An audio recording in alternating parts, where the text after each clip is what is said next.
All right. Good morning, everyone. I'm excited this morning to have the opportunity to welcome Sean Payton as the new head coach of the Denver Broncos. First, I'd like to recognize Sean's family. Where are they? Here we are, right in the front row, who are here with us today. His wife, Skyleen, daughter, Megan, fiance, Chris, son, Connor, and mother-in-law, Darlene. Welcome to the Broncos family. I also want to thank our owners, Condi and Carrie, who are here today. Rob couldn't be here today, but they were instrumental in this search. Also a huge thank you to George Payton and his staff. This was truly a team effort. A lot of work went into this and getting the right coach, and couldn't have done it without them.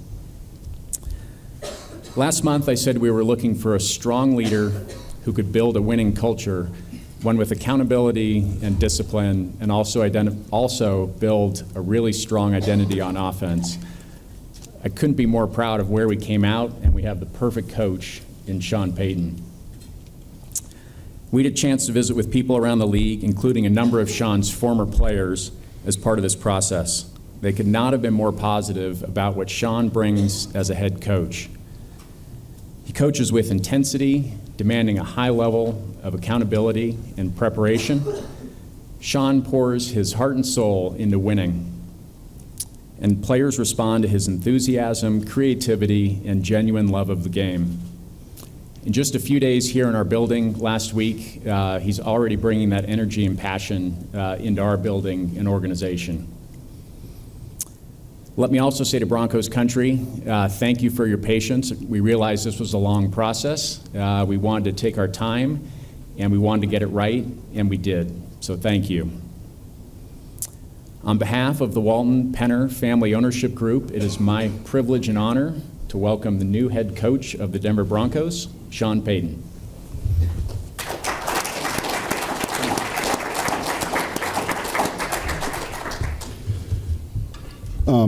First off, thank you, Greg, for that introduction. Before I get started, there's some flashbacks for me in kind of starting over again, and that's what it feels like for me today. And so my first time in 2006 at this press conference, I had 3 pages of papers. My agent had put together pretty much everything I was going to read. It was probably the most unimpressive press conference in my 16 years in New Orleans. So I did the opposite. There's no paper. There's thoughts. So I'll be a little more patient, but I think a little bit more engaging. I first want to thank my family that's here. My wife, Skyleen, she's someone's going to ask the question, why'd you get back in, Coach? And so maybe I can answer that right now. Skyleen, when you work only Sundays in the Fox studio, and then you have Monday through Saturday, there's a point at which she looked at me and said, when are you getting back to work, buddy? And so, we all kind of live with this idea of we're gonna work to this golden spot, and then we're gonna retire, and it's gonna be wonderful, and we're sold that on TV a lot. And my prior owner, the late Mr. Benson, used to tell me how overrated retirement was, and I kind of feel where he was coming from a little bit after just 1 year of whatever that was. So thank you for being patient with me. Both my children are here. Megan, who's the oldest, a graduate from Pepperdine. She's in sports journalism. My son, Connor, who's a senior at TCU. He's a coaching assistant there. And Megan's fiance, Chris Paton, they're getting married this June. I tell the story about my 2 kids. Connor, who's getting into scouting, he wants to eventually become a professional scout, maybe a general manager. My daughter, Megan, obviously in journalism. And I think they both decided Connor, one, wants to hire and fire the coach, and Megan wants to cover the hiring and the firing of the head coaches. And so they've seen my career from afar, a lot of moves, but a lot of great memories and championships. And Chris, we're looking forward to you joining our family this June. I want to thank the ownership group here present today. Man, it was a longer process this year, I think, for most clubs relative to the new protocols. But my first meeting with Greg and George and Ms. Condi on a Tuesday in Los Angeles at 10 o'clock, went for 4.5 hours. It was fantastic. And then later, Carrie, I really appreciate the time. I was a backup in the Fox studios a week and a half ago, and just in the event something happened in Philadelphia with the feed. And so they keep a backup plan. And I had a great visit with Carrie, her father, Rob, and that was really good. Damani, it's been a pleasure meeting you. And you're from Chicago, so that's a good start with me. We have this synergy, at least being from the same home city. Along those lines, and I'm going to jump around here, that to me, everyone has a job to do, and they all tried to jump inside what I was looking for. On one of the Fox broadcasts, I said it pretty clearly. Ownership was important to me. I had been exposed to a great ownership group in New Orleans, and I think it's appropriate for me to thank Mrs. Benson. Obviously, her late husband, Tom Benson, was the owner when I first arrived there, and then the general manager, Mickey Loomis. So what I knew for 16 years was functional. Wasn't easy, but it was functional, and it was supportive, and it was respectful, and it was teamwork at its best. And that was Mickey Loomis, who I didn't know at the time, who later became a very close friend, and then Mr. Benson and Mrs. Benson. That triangle to me was most important in this process. And obviously, the players, the city, all of those things factor in. I think the second most important thing to me was the passion. Is football important here? And it obviously is, right? I mean, it's a city that's had great success, 3 championships, and a number of Super Bowl appearances. That wasn't present when I went to New Orleans. Now, when you're a first-time head coach, you're out running 100 miles an hour looking for that first opportunity, and so you don't sit back and you don't have that luxury of being more selective, but I felt really good about my early conversations with Greg, and then having a chance later to meet Carrie and Condi and George. George and I, man, we've competed against each other, our clubs, for years, and there's so many people that I know that are close with him, and it kept coming back the same way. So throughout the process of interviewing, it still came back to that triangle of front office, ownership, and then passionate fan base. I know it was a longer period of time that most of us weren't familiar with, and part of that is because of the protocol change. There's still 2 clubs actually that are in the midst of making their decisions.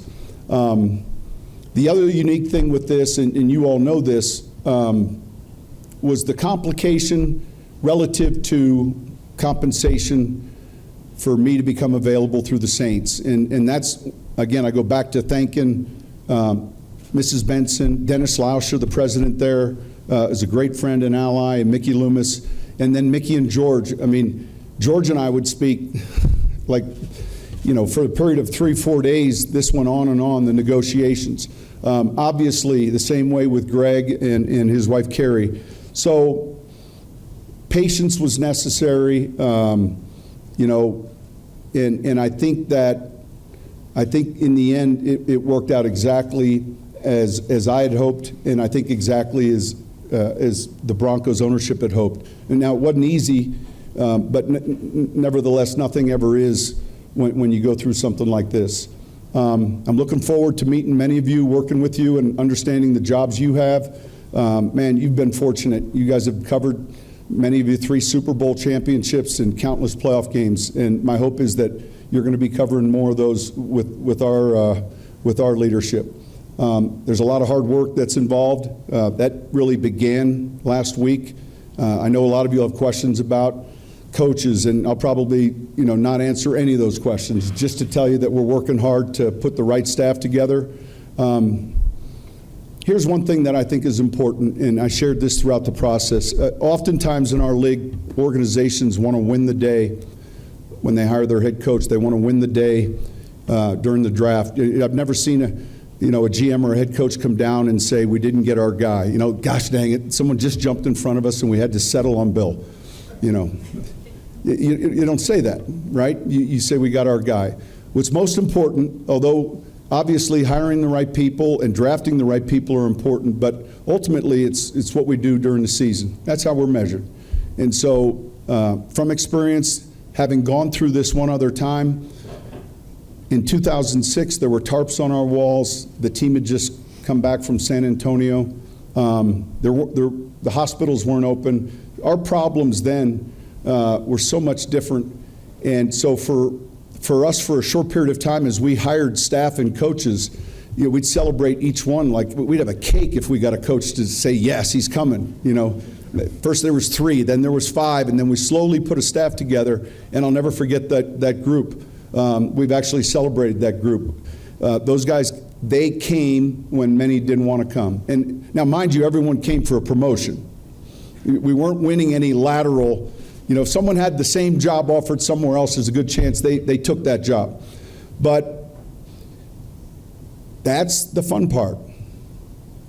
Like, that's why we do this. And so the banners and the trophies and the media and the money, those all come with it. But the journey, and here's what happens when you win one, it's like you have that evening, and then the very next day you get right back on the treadmill and you start chasing the chicken again. It begins again. And so it's hard to replace that when you're removed from it. And so for a year working with Fox, man, I couldn't wait for Sundays. That was my football fix. That was the day that I got to at least get a little bit of what I've been missing. My clothes I'd lay out the night before. I was the first one in. I'd wear them out. Questions. And, I had the morning show with Carissa. She was fantastic. I did the second show, rotated with Jimmy Johnson, Bill, and Eric Shanks, the whole crew there. They were so fantastic. And then sit in the green room and watch 8 TV screens and basically watch a whole day of football. The first round of games, the second round of games, 5 a.m., and then go home at 5:30. And regardless of how my narrative worked out, whether I'd predicted things that were happening, whether I had a good day, what have you, you drive home and there's nothing that replaced the feeling of winning. It just didn't. And so off in the distance, I use this analogy, it was a little bit like that racetrack, that you could smell the gasoline, you heard the cars running, you could see the lights, you knew you were there, and you know what there is like. It's hectic, it's loud, it's busy, it's noisy, it's not always fun. There's challenging times, there's losses, there's wins. But every day you'd look and you'd hear it and you're thinking, man, I can't wait to get back. And so I appreciate one more time the Walton Penner Ownership Group for having me back, and look forward to making you proud. Look forward to working with everyone in here and building that winning culture. It's something that it's not easy. It's something that is daily, monthly, and it's something that can slide or slip quickly. I feel like we did that in New Orleans. The first year, our second season, we played in the Hall of Fame game. And so that's in Canton. We had a chance to tour the Hall of Fame. Now, we were playing the Steelers, who were celebrating their 75th anniversary. And that's a little bit of like, you get there and I'm like, man, who signed us up for this game? There's nothing but like Steeler fans, 75-year anniversary, a bunch of terrible towels, and then we had a couple Saints fans. So we did the tour of the museum, and I talked to our team that night about the tradition. I don't know how many Steelers are in the Hall of Fame. Similar here, there's a ton of representation, but at that time, there weren't any Saint players in the Hall of Fame. Since then, there've been a number. But I remember telling that team, that first 06 team, 07 team, that we look at Pittsburgh as a certain team that's one of the iconic teams, winning programs or franchises, just like we would see the Broncos. And New Orleans wasn't viewed that way. And I said, we will be soon. And what I love is that my son and my daughter and anyone in their generation would look at the Saints as a team that you had to contend with year in and year out for the last 16 years. Won a lot of games. And ultimately that's what it's about. And so hopefully today we've won this day, and hopefully we win the draft, but more importantly, it's winning in the fall and building a championship that this city and most of you have had a chance to experience. So we'll go from there. Thank you very much, Coach. At this time, we'll have Terry Connie come up. We'll do a photo with the group. Yep. In front of this table. Terry, go on the far side. Between George and Connie. Let's move over this way just a little bit. Yep. Chairs are open. Can we push them?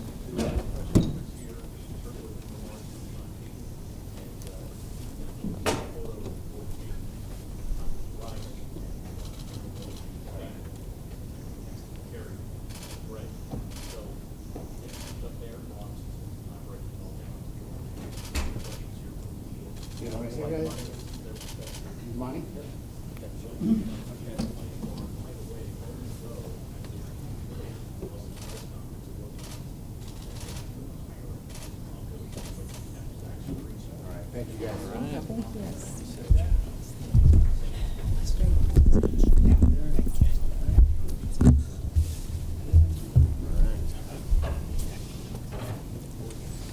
guys, as we begin the Q&A portion, if you have a question, please raise your hand. We'll find you with wireless mic. Please state your name and affiliation before asking a question, as well as who your question is directed toward. We'll start fourth row left, Parker Gabriel. Parker Gabriel from the Denver Post. Sean, welcome to Denver. One for each you and Greg. You mentioned the three things that were most important for you, and in particular, with the front office, you worked with Mickey Loomis for such a long time. What goes into having a really good relationship between a coach and a GM, and sort of what sort of started you off to with George on that front? Yeah, I think a couple things. Look, compatibility is the goal we talk about all the time with our staff, and so the individuals, their skill set, first off, is important. I use this term all the time. You know, you don't have to have a good sense of humor, but you have to be able to laugh at yourself. And so when I arrived in New Orleans for that first day, there was no one at the airport. And what I mean by that was the only person at the airport, aside from the pilots, was Mickey at baggage claim. And it was pretty raw still. And I remember that day feeling, as the day progressed, like I kind of like this guy, and I liked his personality, and but I kind of felt like, man, I like him, but not enough to where I'm going to come help him out with this mess. I mean, you know, it was challenging. So George and I first had a chance to meet then in L.A. For the last 3 days, probably worn a track out back and forth to each other's offices, and I feel the same way. I feel like I've got good instincts, and I feel like there's a demeanor with him that reminds me of Mickey in a good way, a very steady. And I've always respected the teams he's been a part of. I mean, Mike Zimmer and I, who was the head coach at Minnesota and spent a lot of time with George, Zimmer and I were under Parcells at Dallas. So it's a small industry, but particularly in our case.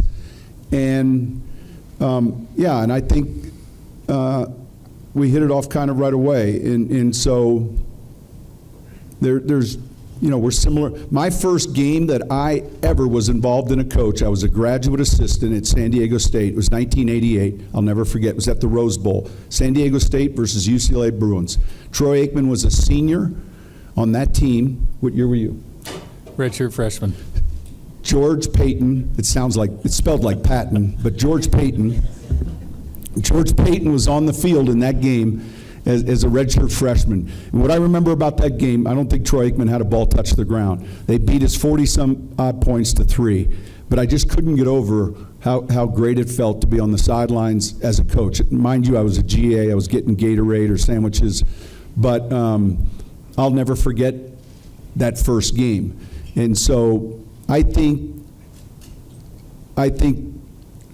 it's easy to say the relationship has to be good. It's harder for the relationship to be good.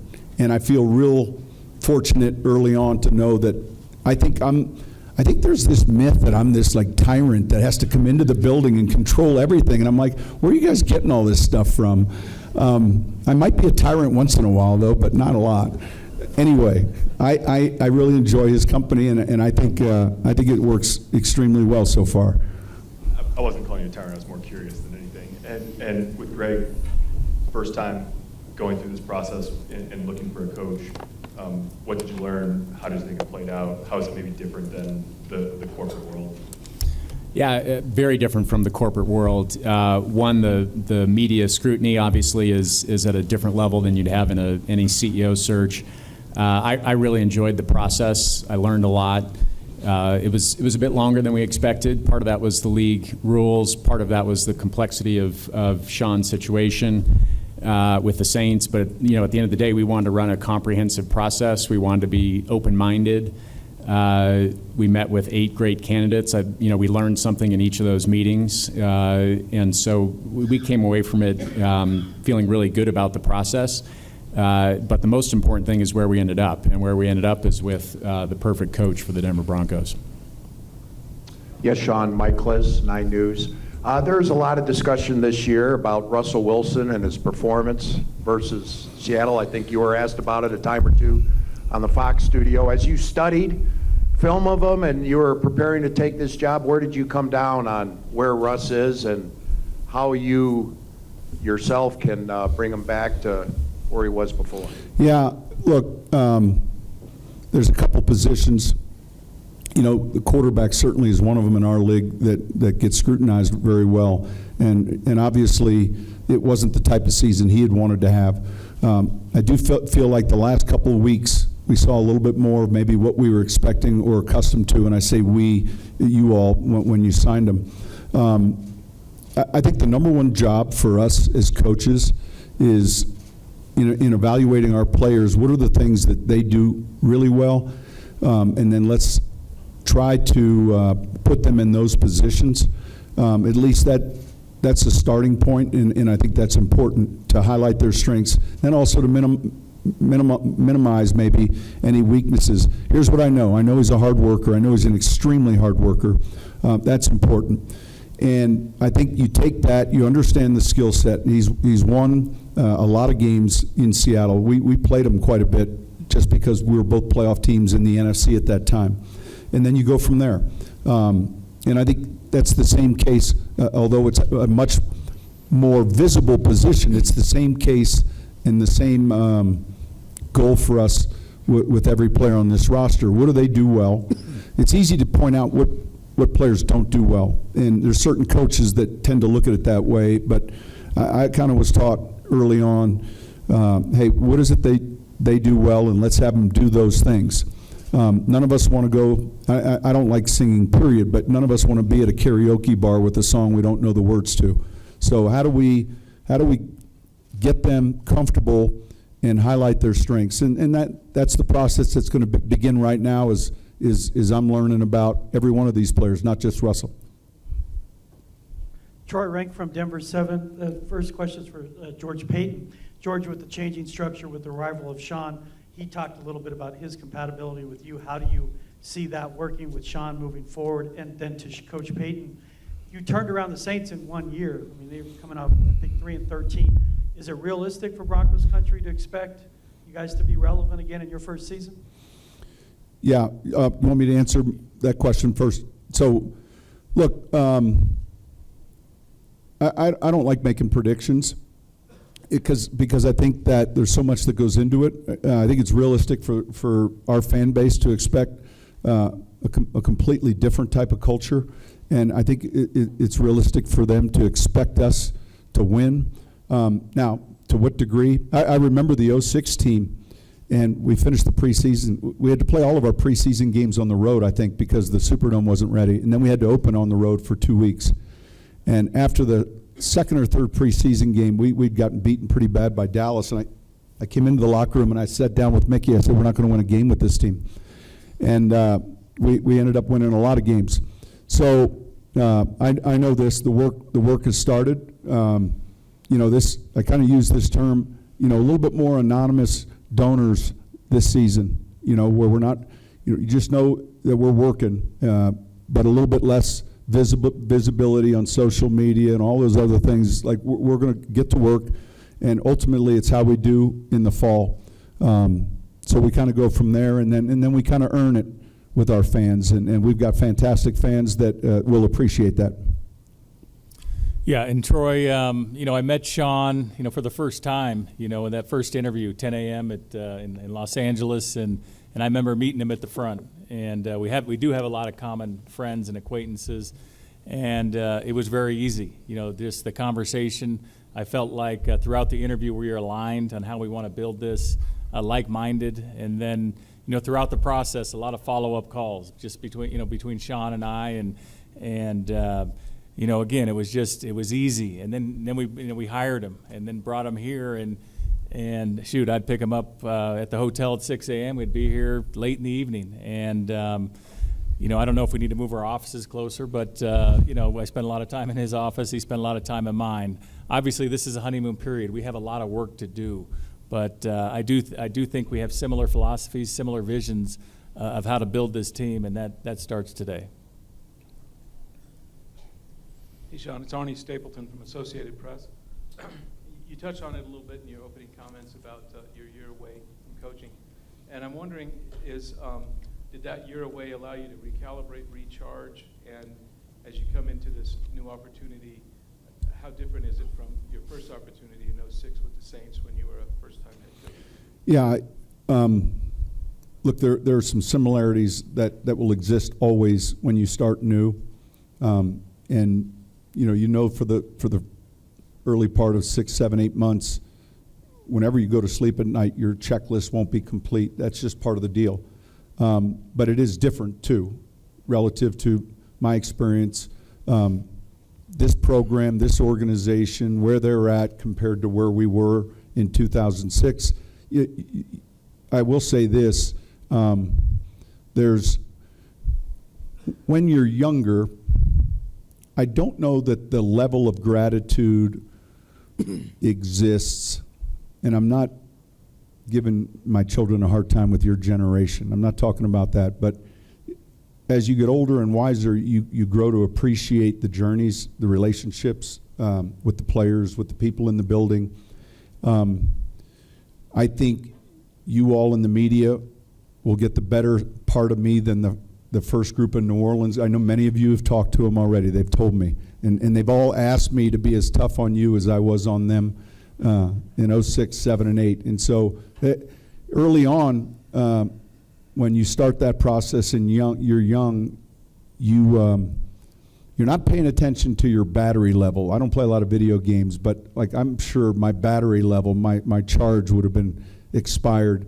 And as you get older, you begin to pick and choose, and you begin to realize maybe the things that are more important and the things that aren't as important. I'll be challenging, I'm sure, at times with this process in maybe many of your eyes, but everything, and I mean that everything, is because I think it helps us win more. And so you get a much clearer vision as to what's important, and regardless of whether you throw for 200 yards or what you do defensively or offensively, it's to win and to win and to win again. And so that becomes a little clearer with experience than it was for me at age 42 in 2006. But the excitement, the feeling you get when you do win, or the pain you feel when you lose, that is exactly the same when you're 42 or 58. Those things don't vary. Coach Eric Delisle at DenverBroncos.com. One for you, one for Greg. Coach, when you went to New Orleans and you started that turnaround, what were some of the tangible steps you took right away to change the culture that could be applicable here? And then, Greg, for you, was it important to find a coach who had been part of a turnaround like that before? Yeah, great question. I was fortunate to spend my last 3 years as an assistant. I worked for Bill Parcells. Bill's in the Hall of Fame now. He's won 2 Super Bowls. And sometimes our bloodlines find us intentionally. Sometimes we're just a product of where we ended up, so we don't get to choose sometimes. In other words, but for me, those 3 years were like law school. And he said this to me: when you go somewhere new, and he said, look, when you're going to New Orleans, you have to figure out what's kept them from winning for the last 30 years. You're going to have 3 or 4 years, or else there's going to be another young coach with another navy blue shirt and coat and a suit on. Evaluate the people and go by what you see. So don't predispose yourself to any belief or thought. Just pay attention to what you're seeing in every area of the building. And so give it a fair run, because he said there are a lot of people where you're going that want to be a part of a championship program. They just happen to be caught up in dysfunction. Now, I don't think that's the case here. Obviously, it's much different relative to the history and the tradition. But evaluate what we see, what we go by. George and I have said that already. Let's just go by what we see. There's a means to how everyone arrived here from a playing perspective. We have draft picks, we have free agents, we have undrafted free agents, and that's the method to procure the talent. Once they're here, none of that matters. Once they're here, we're going to go by what we see and who gives us the best chance to win. So, yeah, there was turnover in that first couple seasons. There were a number of players that ended up playing on our Super Bowl team in 2009 that were a part of that transition. It was difficult. It was uncomfortable. And I think, there are a lot of people that embrace and are comfortable with change, and then there are a few that aren't. And so I think just trying to have an open mind to the direction we're going, but a clear vision as to where. Open mind, clear.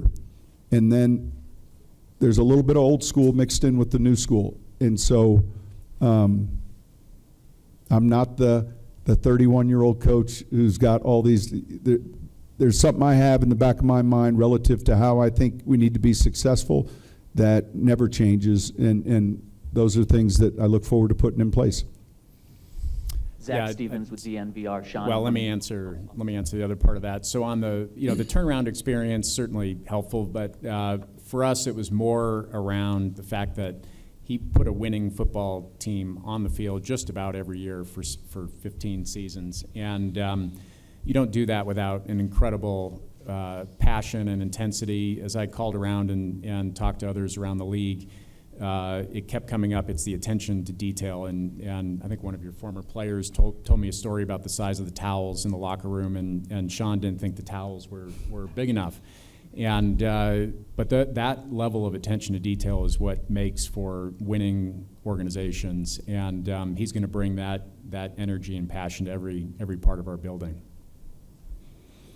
Sorry about that, Greg. Zach Stevens with DNVR. Sean, wanted to welcome you to Denver. And I have a question for Greg and George. There was a report shortly after that it came out that Sean was going to be the head coach here that said you were making a push for D'Amico right before that. Can you comment on that report?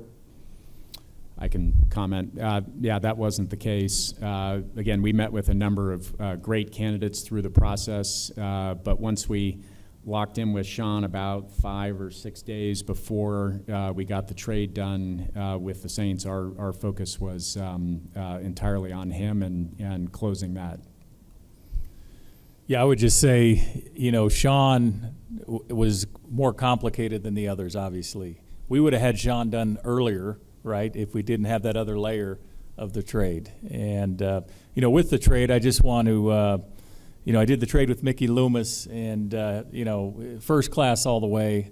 Mickey's been one of the top GMs in the league for the last, 15 years or so, and just can't say enough about Mickey and the first class he showed to get the trade done. And the goal all along was not only to get Sean, but also to have it be win-win. Win for the Broncos, win for the Saints, and I think we accomplished that. Romy Bean, CBS Colorado. Sean, it's clear you have very high standards, but when it comes to the men in your locker room, you're being willing to coach them, to guide them. What are your non-negotiables you have to have from your players to be on this team? Yeah, look, I think with any team or any organization, you have law and order, as Bill would say, and there's a certain unselfishness to being part of a team. And so you don't want to, you come in with your standards, but you're not coming in indicting anyone else's. You're just coming in with this is how we're going to teach, this is how we're going to meet, this is how we're going to practice. And I'm not too familiar with maybe how that was in the last few years, 4 years or 5 years, and look, it's kind of one of those where you really knock the rear view mirror off the automobile. We're just looking forward.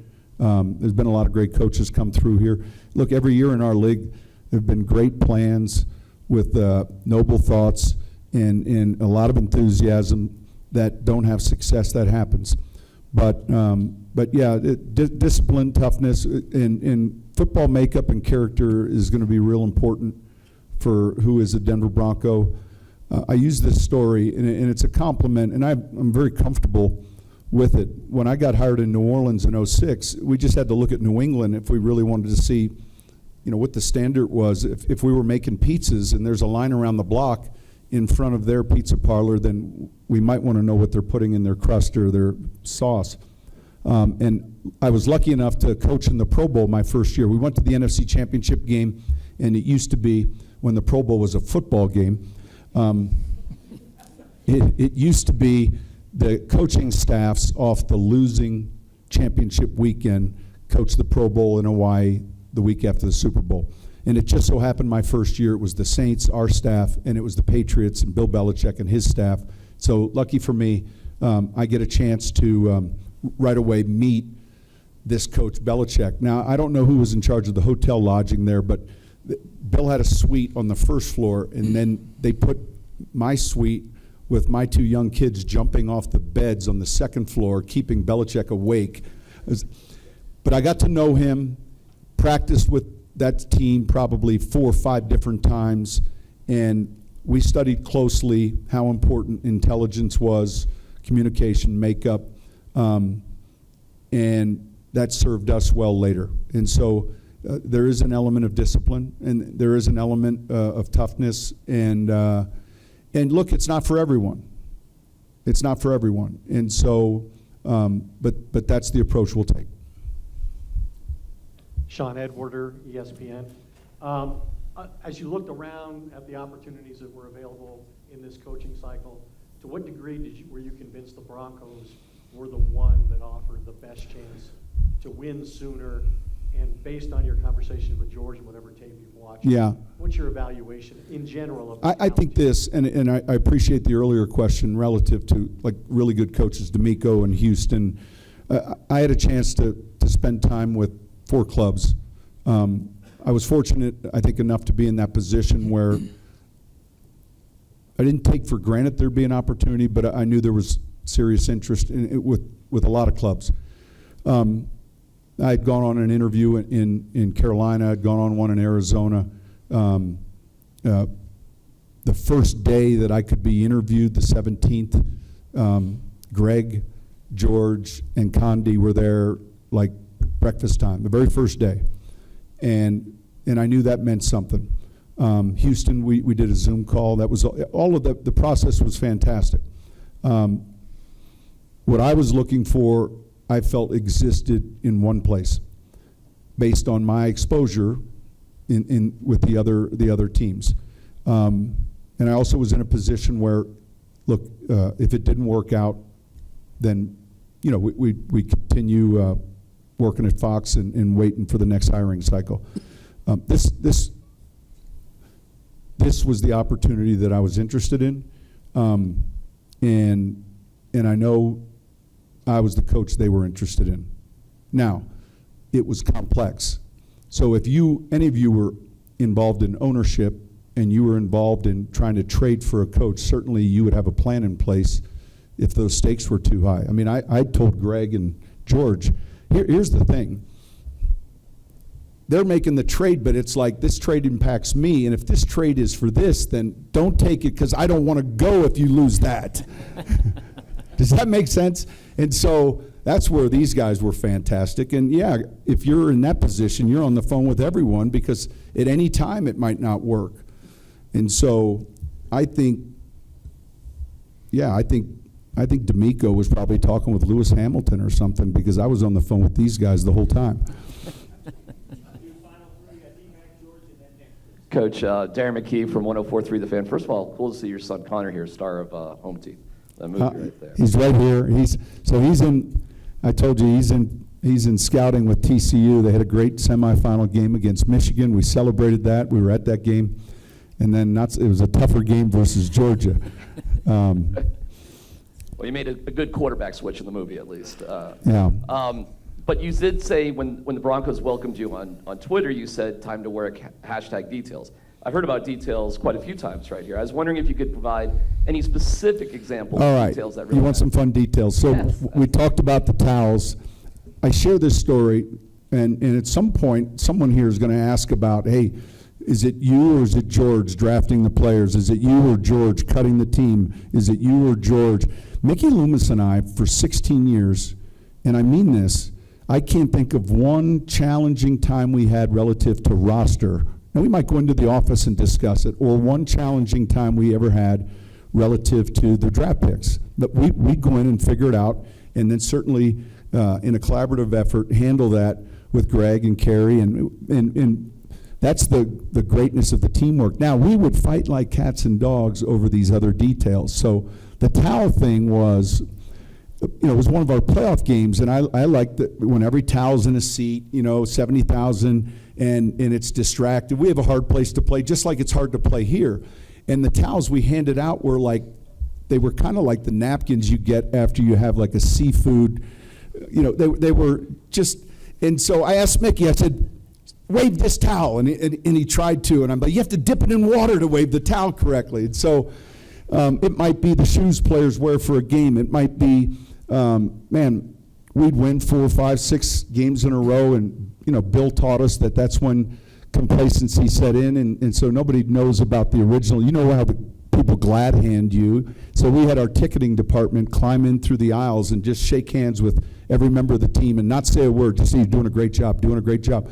We brought in mascots from other teams. There's a lot of things. If we're maniacal with the details on the field, then we have to be that way in every other element. The training room, the weight room, how we approach ticket sales, everything matters. Like, you can't just say, oh, it's only this that's important, right?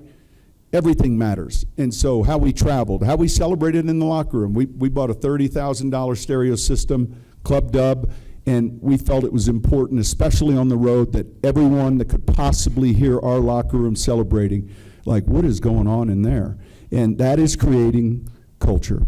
And so with the right people, with the details, I could go on and on. We've got a ton of different stories. George Stoya, Denver Gazette. Sean, there was obviously a lot of reports out there during the search. One I wanted to ask you about was one that Russell called you during this process. Did that happen? What was that conversation Yeah, he like? did. And like when he called right away, I thought, man, I'm the last person that needs to get in trouble with the league. So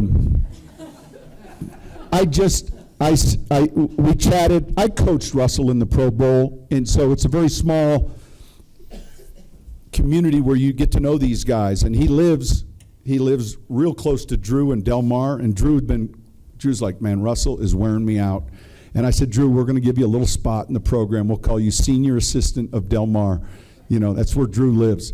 But yeah, we spoke briefly, and Latavius Murray is one of my former players, and he's played with a number of teams. A super guy. You guys have had a chance to cover him. He's just, one of those guys you like being around, and we had a great experience with in New Orleans. And I had gotten a text right at the end of the season. He's like, man, we've got to find a way to get you here, me and my backfield teammate. So when I heard that, I thought of running back. So then I thought, who else is in his backfield? And I'm like, who's your backfield teammate? And then he sent like the number 3. And I said, it was Christmas time. And I said, well, be careful what you're asking Santa for. That was my response. So that we kind of go from there. Did the orange tie mean anything on Fox? It did. Okay. It did. It did. So some of you caught it, and that's the type of thing I'm thinking of. Like, this pocket tissue I'm wearing right now has an angle going upwards, if you can see it, if any of you can. And the horse, I believe, has an angle going upwards. And so this morning when I put it on, that's kind of symbolic about the direction we're heading right now. And man, I know this at the top. Wayne Gretzky used to say, the view never changes from the top. And that's where we're going. Sean, Nick Cosmetter with The Athletic. I've read that you tell coaches you're in the buying business when it comes to play call ideas, and I'm just curious what you've gathered. Well, I think when you say that, Jerry Jones said this once, it made a lot of sense. Man, we're always opening the door to be sold in a direction or moved in a thinking. Like, the minute we ever stop opening the door, I think as educators, I can't think of the number of mistakes that I made when I first started coaching that I look back on now. And, well, how would my growth have been if I wasn't opening doors and looking at how to improve? So we're always in the business of trying to be better. We constantly will look at, the updated schedules. How can we be more efficient with our time? How can we teach better? And so, even in 06, what we taught or how we taught it changed dramatically to how we were teaching in 2020 or 2021. So, yeah, I am in the buying business, just relative for improvement, and I think we have to be. So just my follow-up on that Yeah. is in your role as an analyst, and as you go into this as a play caller again, what did that experience of getting to watch the game in a slightly different way do for that process? Yeah, look, you appreciate a couple things. You appreciate entertainment. So that's what I was in. And so there's that old adage, don't let the truth get in the way of a good story, I'm not saying, but it's different as an analyst. You're not vested the same way. The amount of time spent is much different. Now, I'll say this, the group I got the opportunity to work for, and that's Fox, was by far the best in the business. And then they've been number one in their pregame shows. They have the Super Bowl this year. Tonight I'll be doing my last bit of work for Fox tonight, and then Saturday and Sunday. So I'm kind of carrying two lunch pails here. I'm picking the Eagles. We never want anyone in our division to win anything, right? The perfect weekend for a Bronco fan is we get a win and the other three lose. But I think that it's more entertainment. You recognize you don't have as much time. You're coming on. Let's be clear, quick with our comments. Let's be enlightening. From a coach, it was nice because I could watch a game in the green room, and Jimmy Johnson is in there, Michael Strahan, Kurt Menefee, Howie Long, Terry Bradshaw. I mean, these guys were like icons for me. And I get to sit here and like eat food and watch football games, And so I'd be the last one that'd be like, hey, it's time for you to go. I'm like, all right, I got to go home. That was my football fix. Carissa, all right, working, Charles Woodson, Michael Vick, Peter Schrager, meeting him. I'm going to miss those people because they were so like welcoming to me. And they taught me, like, where do you put your hands when you're standing on TV? Sit up straight, all the little secrets that you think and that are good enough for press conferences but aren't necessarily good enough for national TV. That was fun. Thank you very much, Coach. Thank you, Greg. Thank you, George. At this time, we're going to do some informal introductions with members of the press and Coach Payton at the base of the auditorium.